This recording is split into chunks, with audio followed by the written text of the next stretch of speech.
Today, we talk about drugs. Snooze. Not drugs. No, snooze. Remember Dare? That's the drug. Oh, Dare. Were you supposed to sign something for Dare? There's a Dare pledge. Yes, There's a Dare pledge? yeah. It's apparently still Dare is one of the going most on? ineffective programs ever created. Is it still going on? I hope not. What a waste of money. Do you think that your son is in the Dare program as we speak? No, they Get him didn't do in that until here. like 6th grade anyway. Open the door. Ask him real quick. No, they don't do that until 6th grade. Wait, what? We didn't do it until 6th grade. I mean, drugs were really prevalent when I was 3. yeah, right? No, that's not true. Got all those vaccines. And We literally are talking about drugs right now. let's not I was talk. making a Let's joke. not talk about drugs. Let's talk about drugs, baby. All I know is Dare stood for drugs are really expensive, which was enough to keep kids off of them. So What? It doesn't. That's the joke. Drugs are really expensive. Drug abuse. Research Institute? No, that's No. an I. What? Dari. Dari, everybody. Welcome to Dari. What No, was we are it? talking about a drug today, though. SNES, also known as the Super Nintendo Entertainment System Classic Edition. What's the newest drug on the street? Ask your teenager. They'll say, snuzz. SNES. Getting snuzzed up tonight. So, yeah, today we're going to talk about the SNES Classic. So, Kenny commandeered one that belongs to his bro. Means I stole it. He stole it. To our benefit. You guys remember the Super Nintendo back in the day? I know. We're called the average enthusiast. All we ever talk about is Apple and Nintendo. So far. We'll get That's the thing. That's the reason why we're called average enthusiasts is that, we named it that so we could talk about whatever we want to talk about. It's a show about nothing, but so far it's about Mario, two things. Nintendo, Apple. Right. And occasionally Ken's own humility. So the Super Nintendo Classic, what it is, take a Super Nintendo, a normal one, just shove 21 games into it, like the best games from the 90s, and then make it about like a sixth the size of a normal console, but make the controllers the normal size. That's it. And we love it. If you follow us on Instagram, we posted a picture a bit ago of a comparison. I actually have a Super Nintendo, so we put them next to each other, and Kenny actually went and started doing some analysis since he had the real old system, and they did an incredible job. What would you say, Kenny? Like the production quality and the colors and all that stuff. Oh yeah. So your Super Nintendo is all washed out, and where your dad put it, it looked like a smoker was in that house. That's just what happens to the old plastic. But that I looked it up. Essentially, 80s plastic. That's just how it wears. Doesn't matter if it's in the sun, it'll wear a little quicker. But no matter what, it's gonna get yellow. But they literally, they got the color right. Obviously, they use newer plastic, so it's not going to have that issue. The controller, your wife said the new one feels like it's super light, but I don't know. I had them both in my hand, the old one and the new one. It feels the same. I don't know. The older one is heavier, but I wouldn't say enough to throw you off. Like if you played Super Nintendo every day of your life, and then you go and you pick up this one, maybe you'd really notice a difference. For the average person that's using it, it's going to bring that nostalgia back, and it's going to feel real. I love how tiny it is. It's adorable. Yeah.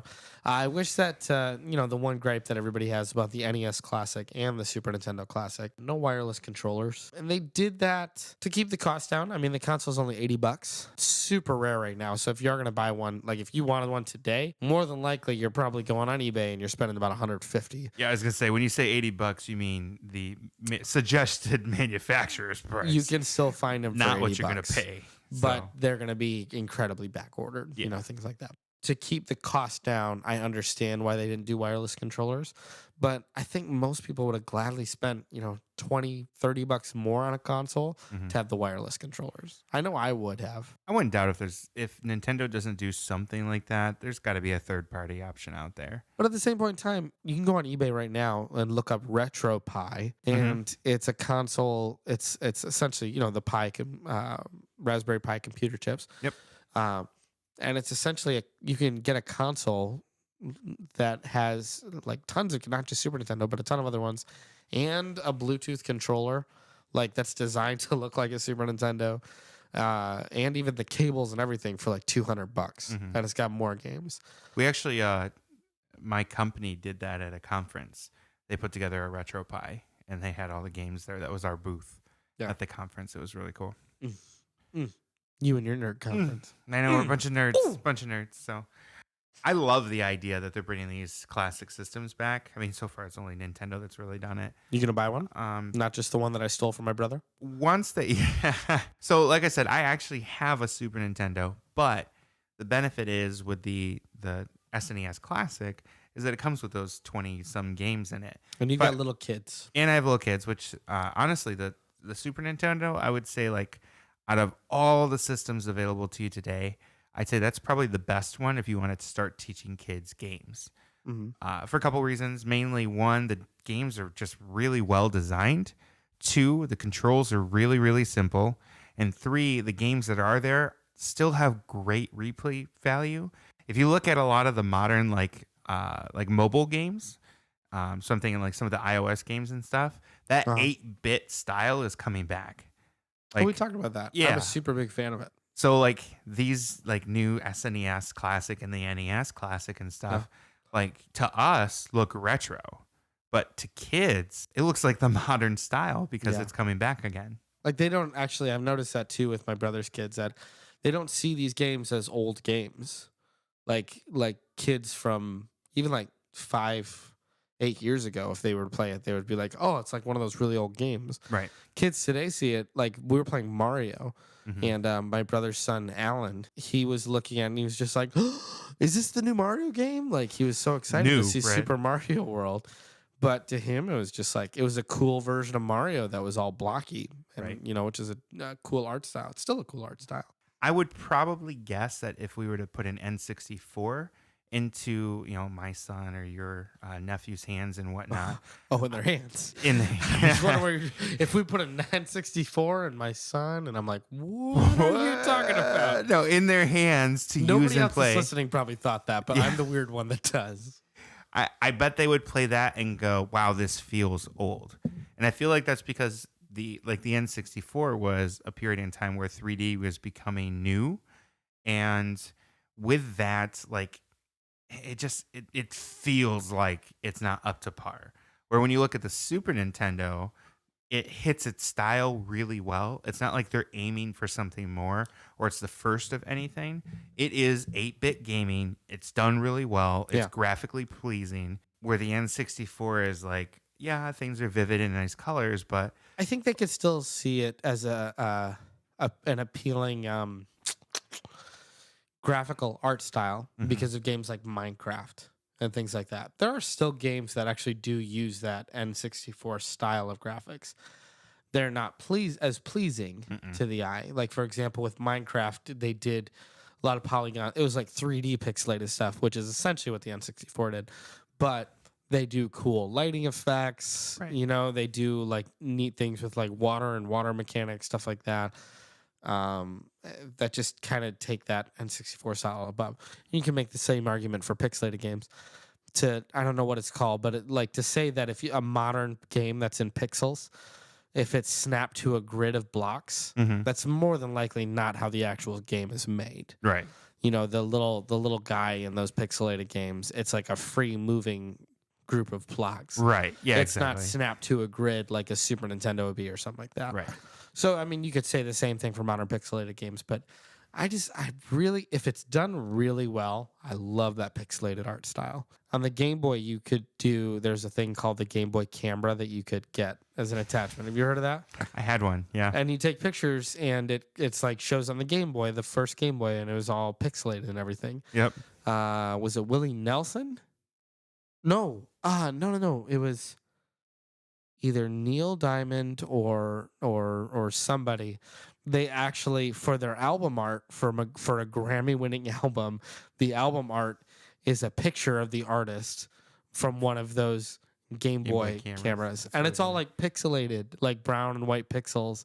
And it's really cool. You can't even tell what it is. Like you have to kind of squint to see what it is. And it's super cool. Like I just love that pixelated art form. You want to know a neat little fact about the Game Boy camera? I would love to know one neat little fact. Okay. So on the Super Nintendo, there was a special cartridge you could buy Yep. to play the Game Boy games. It was tasty. The Super Game Boy. Was that what it's called? You could use the Game Boy camera in that. Yeah. The issue was the camera wasn't all that adjustable, and it faced one direction, You had to move the whole console. you had to move the whole thing around to use it. Yeah. So it's funny that it worked. I mean, why wouldn't it? Right? It's just a regular Game Boy game. It's just really funny to see that. But Yeah. So back to the SNES Classic. Yes. So we got to play that a bit today, Yep. which was a lot of fun. They nailed the controller, which was great because I mean I got that muscle memory still down, Yeah. especially since I do still play my Super Nintendo from time to time. We played Super Mario World, which is like the go-to when you're talking about the Super Nintendo. Which you learned today. Yeah, which I learned today is that it's not a 100% accurate port. Well, not only that, don't be a nerd. Don't be that guy. No, it's not a 100% accurate port over. I believe in World 2, Level 3, there was a cheap on the top of the screen, and now it's to the mid top of the screen. Yeah, I just don't get it. Like, You're such a dork. why would there be differences in the ports? They should be taking the old code base. It should be just running an emulator. What if your cartridge has a glitch in it? It doesn't, because Well, I've played multiple cartridges. That is not what I was getting at. So what did I learn today? You learned today that I know nothing about Super Mario World. Oh, you mean interpersonally speaking, not Yeah. about the game. Yeah, but you and me, Oh, we're the average enthusiast. we are pretty average. Yes, you are not that avid of a Super Mario World player. No. Which is interesting. Where No. so my wife played with us. Joy was like killing it. She Yeah, played a she couple was. levels, and you could tell she just has that Ooh, memorized. She got the secret worlds going. You She were was lucky hitting everything. man. It was just great. So You- I was just so proud. You a lucky man. Your wife know the secret worlds. She knows all those secret worlds. She was like just tearing through the levels, which was great. She hates the way you play, though. I'm a cheater. Well, it's not You're cheating. Not cheating. It's not no. cheating. I You take just- advantage of the things that are there. So you will use the cape, and if you can, just fly right through the level. I am a pro at flying with that Which you cape. think you would use the warps every time because the warps are the ultimate way to fly through the level. When you say warps, what do you mean warps? The little keyholes. I don't know. I don't play Super Mario World. I don't know. Oh. You warp. There's warps in Well, no, Mario. okay, so in Super Mario World, what it is that those keys give you two paths to go. So here's a tip for all of you that have a Super Nintendo or the SNES Classic. In Super Mario World, if you're on the world view, the map view, if it's just a yellow or gold level indicator, that means there's only one exit to that level. If it's a flashing red indicator, that means there's more than one exit, which means that the paths will split. Now, normally you can tell because like the map, you'll see like the two outlines that it goes to or whatever. Yeah. But there are a couple levels that if you activate it, it changes the map. Like I know there's one in the wooded area. Yep. That it's like you take a level and then all of a sudden it literally, if you do the secret area, it like makes a path through the trees. Yep, things that doesn't move look around. like it's supposed to be there. Exactly. And that's how you That's actually get to interesting. one of the fortresses. I actually didn't know that. One thing that I found interesting, literally right now, I just realized I was about to say that, of course, they have warps in Super Mario World. They have warps in every Mario game. Then I started to think, like in that little bit of time right there, did they have warps in Super Mario Odyssey? And then it hit me that, oh, well, wait. Spoiler. Don't forget our spoiler thing. Oh, gosh. Apparently this is going to be a regular thing. Yeah, spoiler. They had these paintings that you can jump in the level that would jump you up. Like I learned about the Mushroom Kingdom before I got there. Like, so that surprise was, a little bit spoiled for me because I found a painting that jumps you up to the Mushroom Kingdom. But you can't get out into the Mushroom Kingdom. It's like you're on this floating island overlooking the world, but you can't actually jump in. You're going to have to show me where that painting is because I couldn't find that one. Well, figure it out. But so technically they do have warps in Super Mario Odyssey, but they're like A little different. they're almost essential warps because it leads you to a power moon that you can't normally get, something like that. But that just hit me. Every Mario game has warps. Right. Yeah, I didn't mean, know when that. you look at some of the older ones, like they're a little bit more warpy. So like you think of like, what am I thinking? It'd be Mario 3, the warps, like with the warp whistle, like you're skipping entire worlds and like you're skipping the game. Yeah. Where in like Odyssey, it's just that all the levels are interconnected. In Super Mario World on the SNES, that the warp concept is probably what I would consider Star Road, and those are more Yes. interconnected as well. You're not like skipping entire worlds, although you can. You can actually get to Bowser's Castle very, very quickly using Star Road, but it just kind of interconnects the world. It makes it easier to travel around, is what that one does. It's not like a warp whistle of the days of old where you would just leave the old worlds behind. Yeah. So it's nice having it interconnected. What I'm really curious about of the games that come on the Super Nintendo Classic, things like there's Star Fox. You know, I know I have a friend that's super into Star Fox. Donkey Kong Country, my brother and my sister-in-law that own it, that was the first thing they did was just play that together. I am sad that they beat didn't it. have the other two, but understandable. They, you know, and they didn't have Super Mario All-Stars either, which I don't know if you knew this. Yeah. The number one sold game on the SNES was Super Mario World. The second number one game was Super Mario All-Stars. The reason why they didn't have Super Mario All-Stars was because they have an NES Classic And it already has those out, games. and it has all three of them on there. That makes sense. It You know kind of what? beats your incentive. And incentive. I understand why they did what I'm about to say, but it's still strange where the NES Classic that came out last year, 2016, they had 30 games on it. And the SNES Classic, they had 20 games plus an extra one. They had Star Fox 2. They kind of did that as a little extra because apparently it never actually got released. It was an unreleased game. And it's essentially like Star Fox 1, just a couple other levels. I think the rumors surrounding the N64 Classic, which tell me if this is the first time you've heard of this, Brandon. It is. There is a rumored Nintendo 64 Classic that will be coming out with the Nintendo 64 controller, with instead of the analog stick the way it was, because they had a lawsuit when the N64 came out, if you remember, because the analog stick, if you were to play Mario Party, you had to push in on the joystick with your palm and to make circles for some of the games. Oh, yeah. And some people were cutting their hands open. What? I You don't haven't remember heard of that. that? No. There's a lawsuit I remember the against the spinning Nintendo thing. 64 controller. Maybe people need thicker skin. The people lost because you know it clearly says in the game you're supposed to use your thumb for doing that. That was a crazy lawsuit.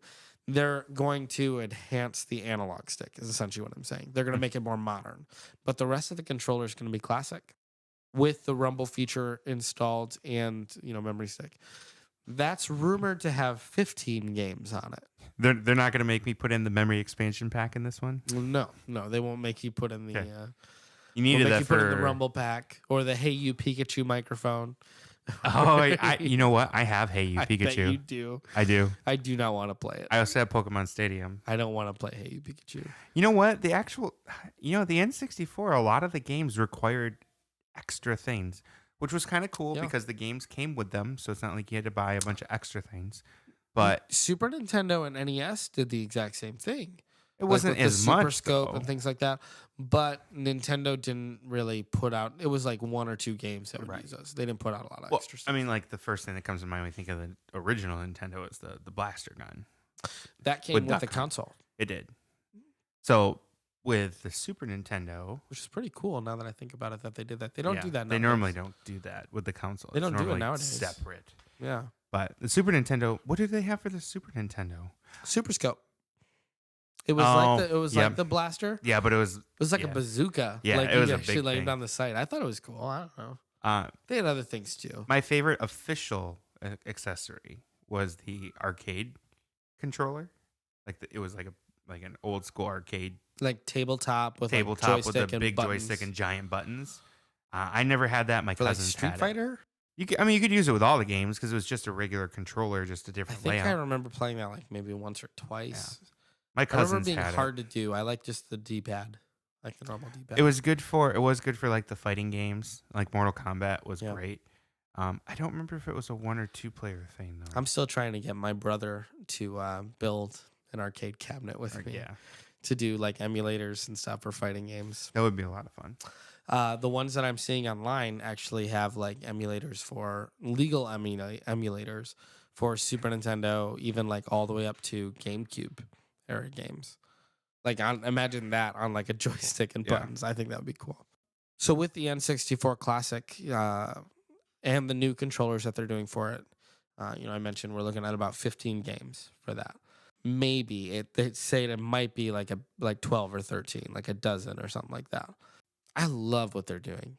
You've seen the SNES Classic right now, and it's just really cool. I mean, what did you think when you first saw it? When I first showed it to you, You were in my car, and I walked down to my brother's house, and I handed it to you. What Yeah. was your first thought when you saw it? My absolute first thought was, wow, it's actually like small. Yeah. And And then it's like it fits in. It's like this. If you hold out your hand with your fingers stretched out, it's about that size so like I have an over shoulder backpack, one of the small ones, and I tossed it in there and it fit fine with the controllers. with the controller. So it's very compact. The second thing I noticed was, man, those controllers look dead on. I Yeah. couldn't wait to get here so that I could compare it to the original, I didn't see actual controllers. Joy was the So- only one. I mean, you felt a little bit of a weight difference. Joy was like, nope, it's different. It's done. What she It's was too right. light. Should throw them on a kitchen scale. And I was see. just gonna say we should. how do many that. how many grams difference? Good So- Kenny Graham. 1 Kenny gram difference. No. I think we should do that. Actually, that would be fun. Other than the '80s plastic, that wore out, that started to get yellow or smoker, as your dad put it, with the controllers, I don't notice a difference at all. Even Well, the D-pad, you compared it to the color inside of it, like where the game would go, yeah, and that's how you could kind of tell the bottom of it too, because it's a little 'Cause that's less closer to war. yeah, it's So- pretty much dead on. yeah. It's excellent job, Nintendo, on that one. Let's be honest. Like Nintendo loves the idea of being quote unquote limited on stock on something Yeah. that first comes out. They already talked about how this next spring they're pretty much unleashing NES classics, which have been sold out, and right now you can get one of them on eBay for like $250. Yep. When the original retail price is $60, essentially making an unlimited supply this spring. So they're going to do that for the SNES too. But think about this: you can get the best NES games with same thing, same controller that you're looking at there for $60. You can get the best Super Nintendo games. There are a couple in there I wish they had, Mhm. and you were mentioning that too. There's a lot in there. If you get the SNES Classic, you're going to be surprised that you've never heard of or played that are phenomenal. Super Mario RPG, which you said you haven't played. Mhm. That one I grew up with, and had very fond memories of just being a phenomenal game. One of the only fully 3D Super Nintendo games that's an Mhm. adventure game. Right. So if you had this console, Brandon, that would be the first one I recommended for you to do. You know what's interesting about that price tag as well? If you try to buy the classic game, you're actually looking at $60 to $80 a game. More than that for Super Mario RPG. I think that one's going for Because $140. it's limited. Yeah, so because the last Super Nintendo game I bought was Mario Kart. I think I paid $65 for that. It would be really cool if you have like a stylish living room and you want this, if you're a really big gamer and you want something to be like a centerpiece. It would be incredibly cool to find a way to make the Super Nintendo console, the classic, with the controllers, sit on a coffee table, maybe with like a wireless HDMI or something like that. Yeah. I mean, because all it needs is an HDMI cable to plug in the TV. Mm-hmm. So it works with modern TVs, and it needs a micro USB power. For you guys that aren't tech nerds and don't know what that is, more than likely either that's the thing you use to charge your phone or some other random device that you have. Yeah. So, Kindles, tablets, all that stuff. Yeah. So it uses like this universal power source and then just a standard HDMI. If you get a wireless HDMI brick to plug into your TV, that would be a great feature just sitting on your coffee table. Yep. That and the NES Classic and the Nintendo 64 Classic. Have to take care of that. And the problem is too that the controllers aren't USB. They're not even the classic controller port. It's like this weird You said they're like the nunchuck controller it's for the the Wii. proprietary controller that they use underneath the Wiimotes. Mm-hmm. Is what they use it for. So you can use it with your Nintendo Wii or Wii U, but we have Switches. Nobody has those things anymore, Where's USB-C? Come on. Yes, I think that would have been a smarter choice, but or just like I said, more expensive but wireless. You may not have seen the NES Classic. The controller with the Super Nintendo, would you call that pretty short? You would want something a little longer? Yeah, it was. It's 5 feet. Because you even made the comment because we had one of the real controllers out. You're like, man, this thing's like way longer. Yeah, I think that your real controller is like 8 feet. Yeah. And then the Super NES Classic controller is 5 feet. Yeah. Get this, when the NES Classic came out last year, in February of last year, it's 3 feet long. Wow. Like you can barely hold your hands out in front of you and measure, and you had to have the little console next to you in order to play those games. So I mean, like there's just like a couple weird things like that. to get back, if you're playing the games, to go back to the main menu to be able to select another game. And the reviews for the classic consoles, they kind of get bashed for it, but I actually like this style where you have to get up, go up to the console, and actually hit the reset button like you did on the old Super Old Nintendo school. games. I like that. Reliving the experience. Like if somebody made Television Classic, and it was like one of those CRT TVs with no Big remote, dials. then yeah, I don't want a remote control for it. I'm buying it because I want to reestablish those feelings. Yeah. Make me go up to the dials and like that click, you know, that big clicking sound. Yeah. Like I want to feel that, you know? Yeah. So I think it's a cool thing. I like it. I just wish they would have Like made the eject button do something. Well, not only that, but I guess I understand that it would have been nice to have the option on a controller for that just really lazy moment where you're playing Punch Out and you want to switch over to Mario. You got to like get out of the chair and you're reminded that you're fat because you have to get out of a chair and walk up to it. You know, I half expected, and I don't think this is a Super Mario World only thing, but when you do start select L and R, I honestly thought it was going to take me back to the menu. But it just restarted. Like the main menu? Yeah, but it just restarted the ROM. Which was classic. Right. Yeah. You know, honestly, there are a lot of things to love about this Super Nintendo Classic. And you know us. We'll probably continue talking about games in the future. Yep. But, yeah. Cool. So if you can find one, let us know. Yeah. But pick it up for sure because it has some resale value to it. But yeah, definitely get it, especially if you love that 8-bit style game. And they are all good games. I'm going to make this official too. Official. As of right now, if you're listening to this and you know me and you happen to go to a store and you happen to see one sitting there for the retail price, if you're not going to get it, let us know, please. Let us know that something is available because we really want it, but I don't want to have to pay what my brother. My brother paid $160 for his. He paid double the retail cost. Oh man! And he just missed out on it. And I'll say it's still worth it, but that's when it's double. It's hard to swallow that. Well, Walmart, the guys at Walmart told me that it was they've had 12 go through their store in the last 2 months. And the shipments have been incredibly random. Like the times where they were told they were going to get some, they didn't. And the times where they didn't expect anything, they got like 6 at one point. And they immediately came off the shelf like that day. So if you guys see one in the store, just go ahead and post it on our page. We'd love that. So yeah, totally. Other than that, Brandon, go ahead and give them the hashtags, the Facebooks, the YouTubes. All the medias and stuff. All the medias. Yep. So you can find us on Facebook and Twitter and Instagram. You can also find us and subscribe. And listen to us on iTunes, Google Play. I hope this isn't annoying. And YouTube. And then, of course, we post on Facebook with the video as well. So definitely look forward to hearing your comments. And as always, if you have anything that you'd like to hear us talk about on the show, let us know. We're always open to suggestions. And thank you for listening. Listening.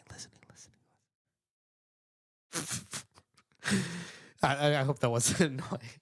It was very annoying. So. I'm sorry. Annoying to you. Enjoyable to everyone else. Goodbye, everybody. Have a good day. That was a podcast you chose to listen to. Do you think you make good choices? Whether you do, you heard Brandon and Candy talk about things that are cool. We're feeling enthusiastic that you can be average too. So dumb, Brandon.